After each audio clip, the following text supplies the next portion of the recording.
The Knicks had a chance to send Detroit packing, and they fumbled it like a hot pocket at a barbecue. Bro, how do you let the Pistons, the freaking Pistons, walk into Madison Square Garden and snatch your lunch? Yo, Knicks fans, I'm going to say it with love. Y'all blew it. Final score, Pistons 106, Knicks 103, and that don't even tell half the story. This wasn't just a win. This was a statement. The Pistons, yes, the same squad that had 14 wins last season, just walked into the mecca of basketball, turned up the volume, and told the Knicks, y'all ain't ending our season today. And Cade Cunningham? Man's a certified leader.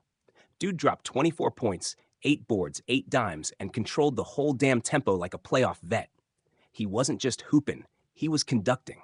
This game was tied at 95 late, and Detroit said, bet. Duren with 2 big buckets, Cade with the dagger, and then chaos. Brunson and Josh Hart both got banged up, and by the time they checked back in, it was basically over. Pistons escaped. Knicks choked. Bro, the Detroit Pistons. These boys are not just trying to show promise, they're out here messing up brackets. Cade built different. This man is 22, playing like a damn floor general from 2008. He's smooth, smart, and cold-blooded in the clutch. Ausar Thompson? He's got that dog in him. 22 points, 7 rebounds, and playing with zero fear. Man was attacking the rim like it owed him money. Dude was out here moving like prime Gerald Wallace with a jump shot. And Tobias Harris? Veteran vibes. 17 points, 8 rebounds, but more than that, his leadership showed. He literally said, we don't want this thing to stop. And guess what? It didn't. Also, shout out to Dennis Schroeder off the bench. 14 points, 3 assists, pure energy.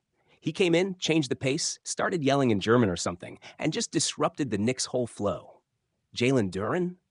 Y'all. 14 rebounds, 6 assists. Big man vision?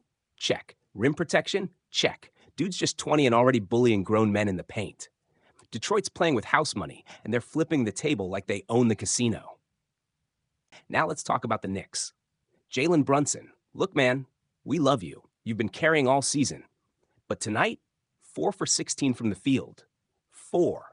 Bro, looked like he was playing with oven mitts on. You can't disappear in the biggest game of the series. Karl-Anthony Towns. I'm tired, man. This ain't Minnesota anymore. We need fire.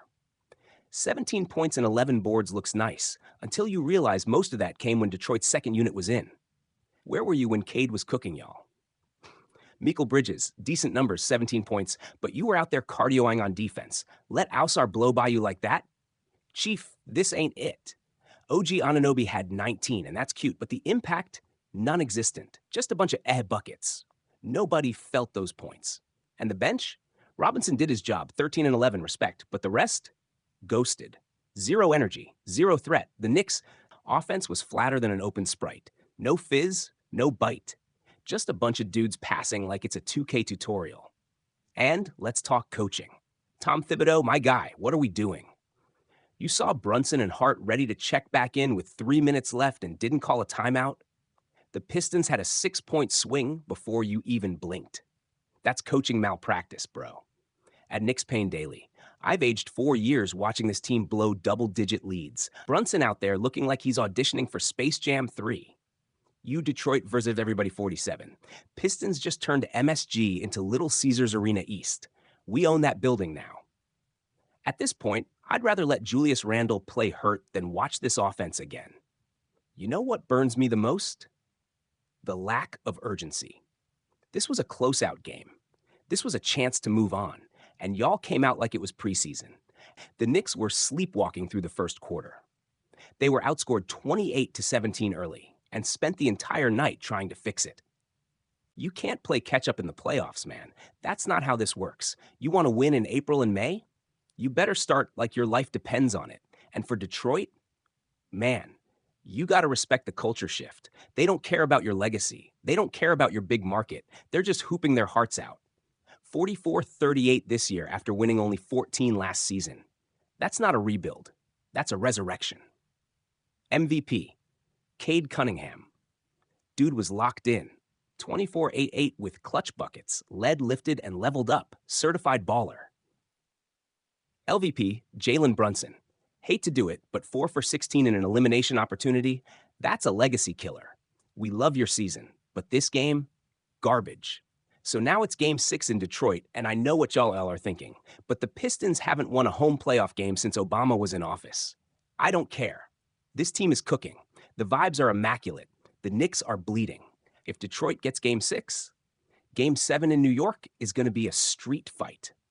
Let me know in the comments, is this Pistons run legit, or are the Knicks about to bounce back and end this madness? Smash that like if you're riding with the underdogs, and hit subscribe if you're sick of boring robotic NBA takes. This is Fast Break Feed, where we keep it savage, real, and unapologetically emotional. Catch y'all after Game 6. Unless Thibs calls another late timeout and ends the season early. Peace.